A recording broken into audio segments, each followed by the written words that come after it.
The piece on the cover of Chronogram is called Bipolar Explorer, and he is one of the few that is actually based on a real expedition. This image of Bipolar Explorer is based on Captain Scott when he's at the South Pole, when he's dejected, when he realizes that it's all been for naught, that they didn't make it, that they're 12 days late, and that they've got to get back, and their rations are going, and it's been foolhardy and badly planned to begin with. And the pathos there. But also added to that, another layer is just the hubris of the fact that he thought he could just go off into the polar regions and be successful when the Norwegians were much better supplied, much better prepared.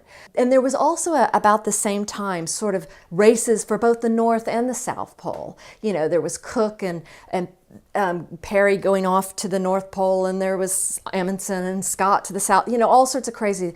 So this idea of it being bipolar exploring, but also this idea of being manic about the whole thing and being kind of off their rockers about the whole thing was also part of what all tied into this bipolar explorer.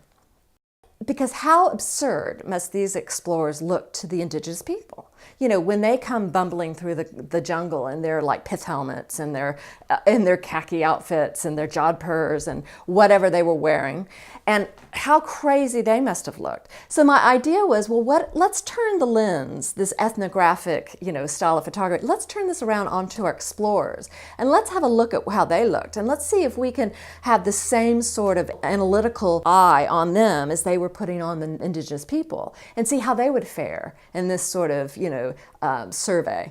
I used Polaroid 55PN film, which was a film no longer in existence, but that was a 4x5 Polaroid film that came with a negative. And this negative was gorgeous, but you had to clear it on set and do some processing on set with it. And it was very fragile. But what was wonderful about it is that it looks like a glass plate negative with all those etchings around it and things like that. So again, kind of mimicking how expedition photographers in the old days, what kind of materials they had to use.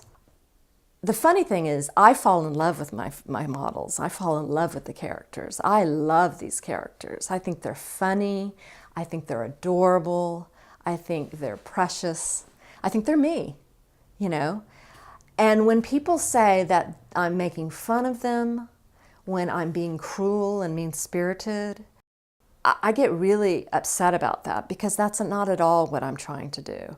If I'm trying to make a point, a political point with the Misfit Explorers about imperialism or colonialism, yes, I am poking fun at the bumblingness, the silliness, the superiority of the, you know, West and things like that.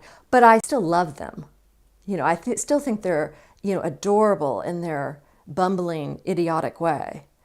And by looking at these explorers, these Misfit Explorers, comical though they are, and ridiculous as they are, I think there's still things to be said to us today, because a lot of our adventures are gone off half-cocked, and we bumble into countries still, and we make a mess of things, we bankrupt our country, and we're still doing it. So to show a light on how ridiculous and absurd these adventures can be is part of the reason I did it.